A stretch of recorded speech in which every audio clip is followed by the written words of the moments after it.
Hey, good afternoon, guys. How's it going? So what am I working on now? Well, got a comeback. I got that Duramax diesel that I did the power steering line and the pump on and everything else. Pump failed. I'm going to be doing another pump. So I didn't film the other pump when I did it. This is the one that I couldn't bleed out. I had to wind up putting a vacuum pump on it to get it to bleed out. But yeah, the pump failed. It's at idle. It's not producing any pressure, or at least not enough. So if you step on the brakes, you can't turn the steering wheel. If you turn the steering wheel and you step on the brakes, well, that's okay. But if you step on the brakes first, you can't turn the steering wheel because it has, not that you can't, it just has very low pressure. So we're going to be changing this. I actually have a factory pump now, a new one, because this was a reman aftermarket. So to start this job off, let's see. Originally, I had the battery out. I had taken the battery out and stuff like that. I think I still have to do that, but I'm not sure. I got to take the upper hose off. Let me show you. The upper hose has to come off because there's something with just getting clearance down there. You could probably do it without pulling it off, but I think I'm going to pull it off just to make my life easier. Pull the upper hose off. This is actually the computer. There's a computer inside here. This is actually the computer for the Allison transmission that this thing has. So there's two 10 millimeters up here. You take those off, then the whole computer will come out, and then I can get the upper shroud out. The upper shroud has a couple bolts up top, and then it has push pins that hold the upper half of the shroud to the lower half of the shroud, because I need that room to get in there to get the pump out. So maybe I'll try it without taking the hose off. Maybe I could do it that way. I don't know. Let's find out. Let me try taking all that other stuff off first. All right, so I took those two upper bolts out, and now, as you see, this whole piece comes out like this. And there's the computer, the ECU rather, for the Allison transmission. So now I'm going to unplug that, get that out of the way, and just be certain that you don't get anything in the connectors when you have it disconnected. You know, don't get any dirt, any antifreeze, anything like that. So just tuck them off to the side. Now with the connectors out of the way over there, I have this door panel tool. This is a door panel tool that I had gotten from Harbor Freight. I basically modified it. I put a 90-degree elbow on the end, or bend in it, I should say. This actually works pretty good for this. You just get up underneath these clips to lift them up, and this way you can actually pull the clip out. I don't want to go too nutty and drop the clip. See that? And the clip comes right out. So really all I did was this. I just heated it up, and I heated it up. I'm pretty sure I heated this one up with my I can't even speak. My MAP gas torch, and then just bent it in a vise. That's all. I mean, the entire set of these things cost like $15. So who cares? I mean, seriously, who cares at that point? You're only spending $15 on an entire set. I think there's 6 in the set. Okay, I have 3 sets now.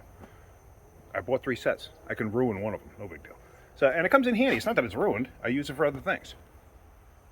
Now with the push clips out of the way, on this side and on that side, you can take those top bolts out. Now on this side, the 2 top bolts here held that cover in place also. On that side, there's 2 other bolts. Let me get those out, and the whole upper shield will come off. Or whole upper radiator shroud will come off. All right, so with those bolts out of the way, this whole thing moves. You got to take the AC line off if you have AC, which 99.8% of the trucks probably do. Just unclip the AC line from there, and this whole shroud will come up and out. I'm going to have to do this two-handed because I got to move that AC hose out of the way. So there we go, pretty simple. It's up and out. Just going to lay this over here. And now you can pretty much see everything down there. There's 3 bolts here, and there's 2 bolts going in that way into this bracket. You got to get all of those out, and then you have the hoses and stuff. Yeah, maybe I actually don't have to take the upper hose off. I took the upper hose off, the coolant hose, because I had to get to that power steering line, which you could see down there underneath that charge tube. See it there? And it runs alongside underneath that charge tube. So I had to take the upper hose off before. So I'm hoping that maybe since, anyway, I'm not even saying it right, but I'm hoping that I don't have to take that off. I'm going to find out in a minute. Let me get the belt off, let me get the bolts out and get the lines off.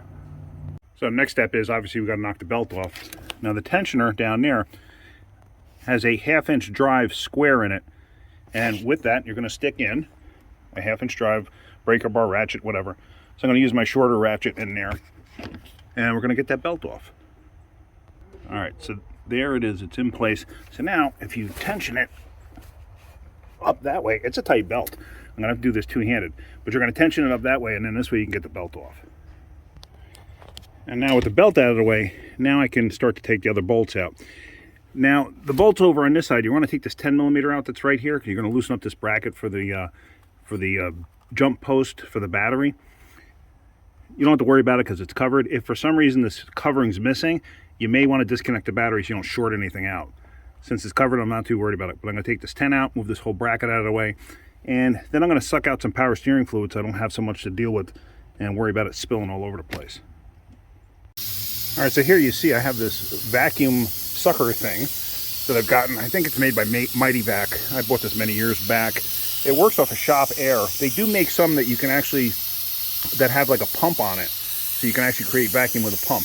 This creates vacuum via shop air. So I like to lay it down in the engine bay, because usually the hose isn't long enough. I'm gonna stick the hose in there, and you can see it sucking the fluid up. So I like to try to get out as much fluid as possible. You want to keep the end of this up high, and in this way it'll fill this thing up. If you fill this thing up too much, what'll happen is they'll actually suck fluid in through this hose and then spew it out through the air bleed that's at the bottom there. So let's let this go for a little while. Let's let that suck it out. Now with that drained, I don't know if you can see inside there at all, probably not. Drained as far as I can get it with that sucker device. Anyway, I got the bracket off of here. The 2 bolts that are down there are a little hard to see. I got to get them with a swivel. And then the 3 bolts in front, you can get those. There's no reason to take the pulley off yet. You can if you want to. It's not going to give you any advantage of taking it off because there's nothing behind it that you need to worry about. I've seen some people wind up taking them off beforehand. On certain applications, yes, you have to. On this one, you don't. You can get to all the bolts you need to. The tricky part is, once I get this thing unbolted, then I got to worry about the lines, and I got to worry about how they go in place and stuff like that. Because that's a little tricky, because for some reason or other, if you notice, got all this wiring down here. Wiring that GM, for some reason, decided to integrate in between power steering lines and steering boxes and everything else. And you see, here's a return hose, and the lines kind of go in between everything. It's really, it's just aggravating. But anyway, so let me get the bolts out, and then let me show you what you need to do with the lines. When doing this job with the power steering pump, it's actually easier if you take the pressure line off of the hydro boost unit right here. Take that off there, because once you unbolt everything here and you have to pull the pump forward, you don't have enough slack in the line to get the pump forward enough to get the line off the back. This way you can have the line off of here and you can pull everything forward to get it off of there. So let's go ahead and let's get the rest of these bolts out here. Now to get those 2 bolts out that are on the side there, I find it easier to just use a long extension and go from the side with a swivel. I think this is why I actually took that upper hose off, or kept it off to do this, was because these are a little bit of a pain in the neck with the hose in the way. With the hose out of the way, it's like in a direct line to getting these 2 bolts out. I already got the top one out, so now I'm just working on the bottom one. So now with those out of the way, now you can get onto these and get those off. So those, I basically just use a swivel impact and get my 3/8 gun on there and just zap them out. No big deal. Just like this. That's it. And just get the 3 out. Just make sure you don't jam your gun up against the radiator. Let's finish this up. Let's get this unbolted. And now with that unbolted and out of the way, now you can get the lines off. I got that one fitting there. That's actually just a clamp with a hose. You have one there, and I think that's for the I think it's considered a cooling hose for the hydro boost unit. And then you have the actual line down there. So let me get these 2 off first, and then let's look at that. And now with everything off and loose, now this whole thing, you could pick it up and out. Just got to remember the orientation of the hose, how it goes underneath there. Because you're going to pull this whole thing out with the hose attached to it. It just makes your life that much easier. Because imagine just trying to get down there and getting that off. It's not easy. And there, I untucked that hose from in there, so now the hose is free. But what I wanted to show you is, see the wiring that's down there? See how it runs around that return hose tube right there? So you got to pick this out from inside there, so this way you can get the actual pump up and out of the way. So let me do that. I need 2 hands to do it. I kind of can't film it, but you understand what I'm saying. So let me get this out, and then we'll go from there. So there we go, the pump is out on the bench. What you want to do is you want to remember the orientation of the pressure hose, because you're going to be switching it over to the other pump. So just pay attention to where it is so you put it back together in the same spot on the other one. Because if you don't, you're going to have problems lining stuff up. So we're going to switch over this back bracket. We're going to take the pulley off. And to get the pulley off, you need that special puller. And here's the new pump. This is actually a pump right from GM. I want to show you this. That's a brand new GM pump. So yeah, what are you going to do? Everything nowadays is made in China. There's nothing wrong with it as long as it's made to certain specifications. Hopefully, because it's a GM pump, it's not going to fail us. So we shall see. Yeah, let me start getting this stuff switched over, and there's one last thing I need to speak to you about before we get everything done, and then, well, two things, but one thing about the actual bolts and stuff, and I'll explain that when I get to it. Now, one of the things I wanted to discuss, when you take the back bracket off, these bolts in particular, a lot of times on a remanufactured pump like this one, you have to switch over these bolts. These hold the actual, the reservoir casing to the actual pump. But you got to make sure, see this? This is a stepped stud bolt. This is just a regular stud bolt, but you got to make sure you put them in the right orientation when you put them back in. This pump from GM came with them already, so I don't have to worry about that. But when I did this pump, I had to switch them over. So anyway, don't have to worry about that. So now let me get that stuff switched over. And then, like I said, I want to talk to you about something else. The last thing would be installing, well, actually, no, I'm going to show you removing the pulley first. Now, the puller tool itself, it comes in a couple pieces like this. And what you have to do is you have to assemble it around here. Now, some of these, with the way this hub is, it won't fit this way. It'll fit this way. But if it will fit this way, this is the way you want to do it because it has more of a grab on it than it does than this side. So what you're going to do is put this together like this. Let me show you. So holding that one in place, we're going to lay this one in place like this. And then we're going to put this other collar up on top here. Just like so. So now with that being held in place, you put this sleeve around top of it, and that keeps everything together. Now we're going to zip this down and pull this off. Oh, one thing I forgot to mention is you want to be sure of the orientation of the pump shaft. Like, is it sticking out at all? Is it flush? This is reasonably flush. It is sticking out just a hair. It's reasonably flush. So you want it to go together just like that, because some of them will have it to where the shaft is not sticking through all the way. Some will have it where the shaft is sticking way through. You know, measure it if you have to. Most of them are flush, but there's just something to keep in mind because that'll change the belt orientation. So now with that back in place, put your gun on there. And you could tighten down on this. Now, one thing, I don't know if I can hold this and do it at the same time. I might have to get my tripod. Let's see. Yeah, I'm going to have to get my tripod and I'll show you how it comes off. All right, so let's try this. We're going to put the gun on here. And they give you a spot to hold it with another wrench. You really don't have to. It's almost rare that I have to do that.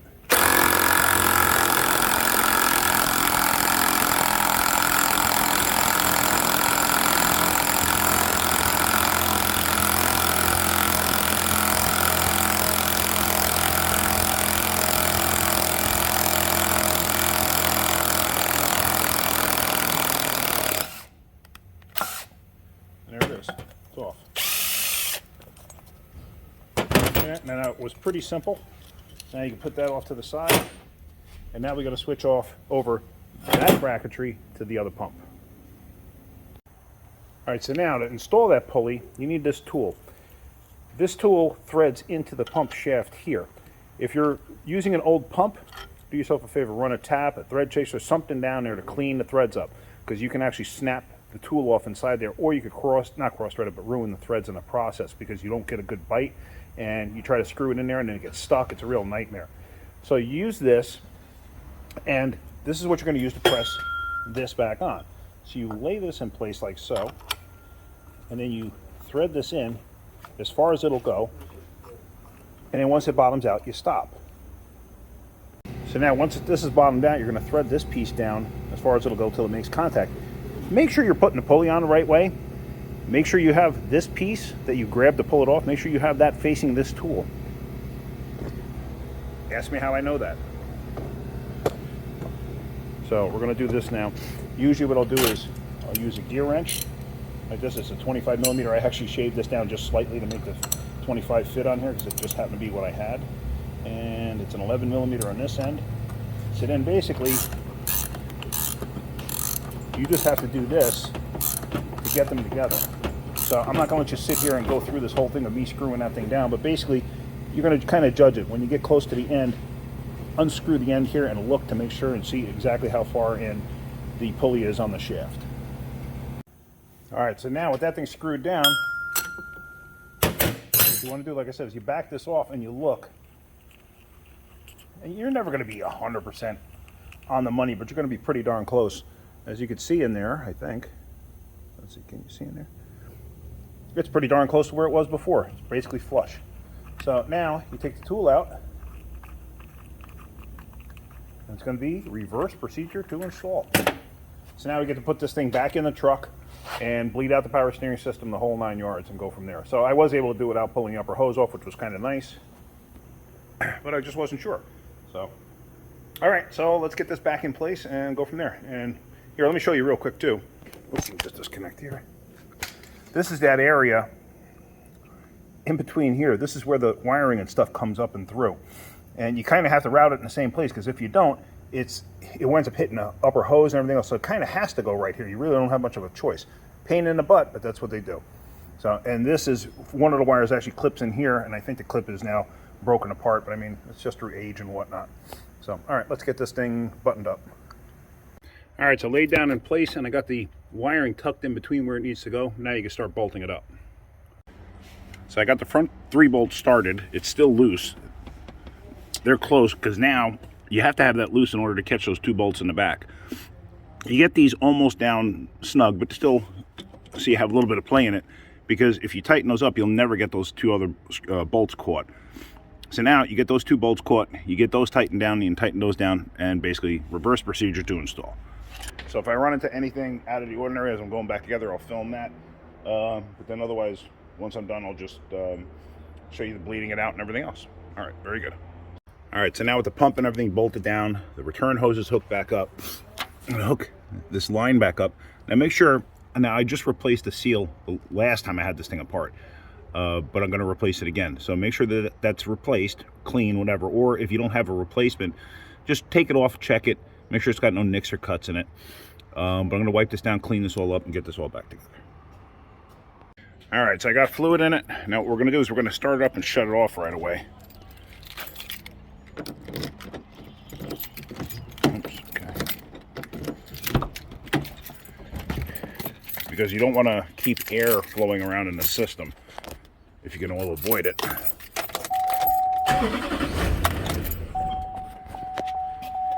Hopefully it actually circulated some air, because if you recall, no, it didn't. It did not. Okay. So now I got to do what I did last time. I got to take the line off, and I got to use my hand vacuum pump. So at least I get to show you that. So here's my Mighty vacuum pump, hand vacuum pump. And what I'm going to do is I'm going to go into this piece here. See how it says 2 pump? And what it is it actually sucks air through, or puts a vacuum through that port there. And this end I'm going to have go to the line when I take the line off. So now this is going to go into this canister. Now this is an older kit. I mean, this kit's got to be 30 years old now. If it was a new kit, you could actually see clearly through it, but just over time and whatever, it got all foggy. But this way, what'll happen is it'll create a vacuum here, and it'll suck in through there, but it'll have a reservoir down here, so it'll take a while before it gets sucked up through there, because you don't want it to get sucked up into the tool if you can all avoid it. Yeah, it does happen, and then you got to clean the tool out, but whatever. So let me get the line off, let me hook this up, and let me show you. All right, so I have the tool hooked up. They're going to the line, goes into the tool, goes into the vacuum pump. And let me set this up. It's on my tripod, so hopefully you can see this. All right, so now what I'm going to do is I'm just going to start applying vacuum.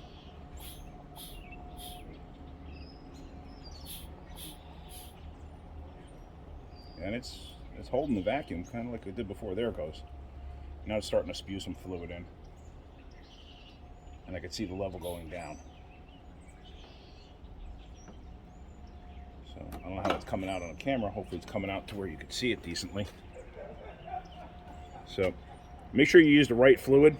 That is power steering fluid with the spec that's called for this truck. So now let me get the lines off, and let me switch everything back over. Now when I started, at least, the pump should be primed technically, and it should push through whatever air it needs to. It's going to have air in the system. I'm going to have to start it and shut it off and get air out of it, but at least this way, that part of it's primed, the pressure side of it. So let's get this apart. And now with the line back in place, and as you see, it sucked the fluid down. I did spill some, so I'm going to have to clean that off. We're going to start this, and then we're going to shut it off. And what that does is it should help purge air through the system. You see air in there? No, but it did suck it down quite a bit, so that's good.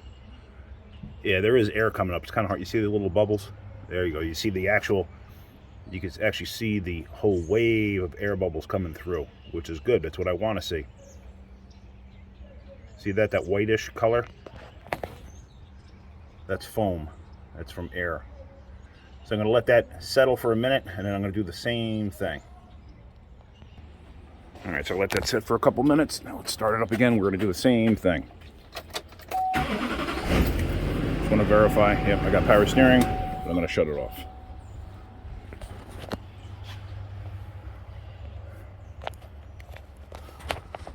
And here you see that's all foam in there, but that's okay. Now I'm going to let this thing sit until that clears up. It's probably going to be about 5 or 10 minutes. I like to do this just to try to get as much air out as possible, and also it'll keep the pump from whining. If you look really close, you can actually see that the bubbles are starting to, let me see if I can focus on it. It won't let me focus. There we go. You can actually see the bubbles starting to burst a little bit. So let me let this thing sit for a while, let those bubbles get out of there, and then we're going to start it up again and do it all over again. All right, now that that's sat for about 10 minutes,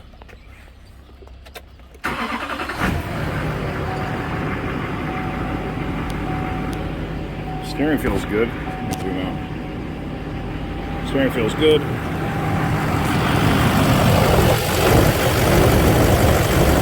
See, I still got foam in there. So what I'm going to do is I'm actually going to verify the level. I'm going to take it for a road test. That foam will eventually come out of it, but the pump's not making any noise, so that's all I care about. All right, so I just went on a road test with this Duramax, and everything seems fine. I mean, everything seems to be working just the way it's supposed to. I had no issues. I took it on a good 30-mile road test, and I went back roads and areas where I got to make a lot of turns and hit the brakes and stuff like that. No issues, because like I said, what was happening before is you hit the brakes and go to cut the wheels, and all of a sudden you had like no assist. So it's like you had to manually do it, and then all of a sudden it would come back again. But yeah, so I'm confident it was just a pump, because I could get it to do it even in the parking lot once or twice. It wasn't very consistent, but you could do it. So anyway, just went on that road test. Everything seems fine. I had absolutely zero issues. I verified the fluid level, so we're all good with that. But yeah, so hopefully you got something out of that. If you did, hit that like button. If you could, please subscribe. All right, guys, have a great day. Keep wrenching.